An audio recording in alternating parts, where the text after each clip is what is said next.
നമുക്കൊന്ന് സ്പെഷ്യൽ ബിരിയാണി ഉണ്ടാക്കാം.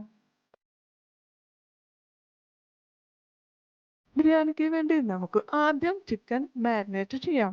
ഒരു ബൗളിലേക്ക് ചിക്കൻ ഇട്ടതിന് ശേഷം അതിലേക്ക് വെളുത്തുള്ളി, ഇഞ്ചി, പച്ചമുളക് ഇവയെല്ലാം ചതച്ചത്, തക്കാളി ചെറുതായി അരിഞ്ഞത്, തൈര്, മഞ്ഞൾപ്പൊടി, മുളക് പൊടി, ഗരം മസാല പൗഡർ, ആവശ്യത്തിന് ഉപ്പ്, ബേ ലീഫ്, കറുവപ്പട്ട, തക്കോലം, ഗ്രാമ്പു ഇവയെല്ലാം ചേർത്ത് നന്നായി മിക്സ് ചെയ്ത് 1 മണിക്കൂർ വയ്ക്കാം.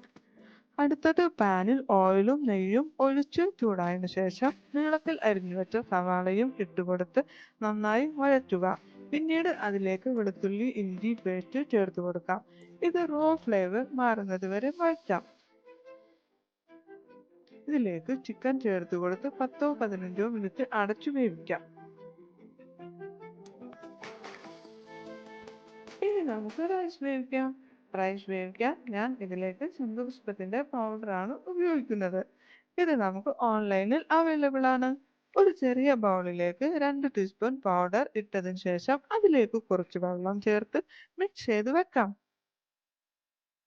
ഒരു പാനിൽ റൈസ് വേവിക്കാൻ ആവശ്യമായ വെള്ളം ഒഴിച്ചതിന് ശേഷം ഇതിലേക്ക് ശംഖുപുഷ്പം പൗഡർ കലക്കിയത് ആഡ് ചെയ്യാം. തിളച്ചതിന് ശേഷം സോക്ക് ചെയ്ത് വെച്ച ബസ്മതി റൈസ് ചേർത്ത് 1/4 വേവാകുന്നത് വരെ വേവിച്ചെടുക്കാം. കൂടെ നെയ്യും ആവശ്യത്തിന് ഉപ്പും ചേർത്ത് കൊടുക്കണം. അപ്പോൾ റൈസ് റെഡി ആയിട്ടുണ്ട്. ഇനി ചിക്കൻ ഗ്രേവിയിലേക്ക് സവാള വറുത്തതും മല്ലിയില പുതിനയില അരിഞ്ഞതും കൂടി ചേർത്താൽ ചിക്കൻ ഗ്രേവി റെഡിയായി. ഇനി ബിരിയാണി ദമ്മിടാം.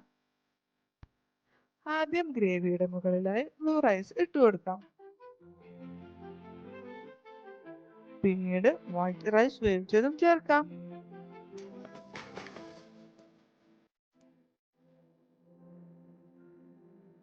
അതിനുശേഷം സവാള, നട്ട്സ്, മുന്തിരി ഇവയെല്ലാം വറുത്തതും ഇട്ട് കുറച്ച് നെയ്യ് കൂടി ചേർത്ത് 5 മിനിറ്റ് ചെറിയ തീയിൽ ദമ്മാക്കിയെടുക്കാം.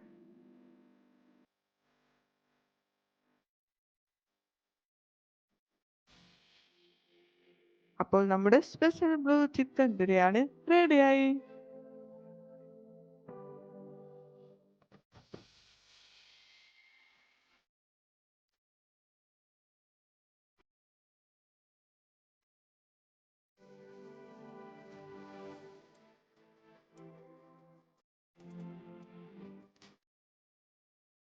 ഇതാണ് നമ്മുടെ സ്പെഷ്യൽ ബ്ലൂ ചിക്കൻ ബിരിയാണി. ഇനി ബ്ലൂ ബിരിയാണിയുടെ കൂടെ നമുക്ക് പപ്പടം സലാഡും കൂട്ടി കഴിക്കാം.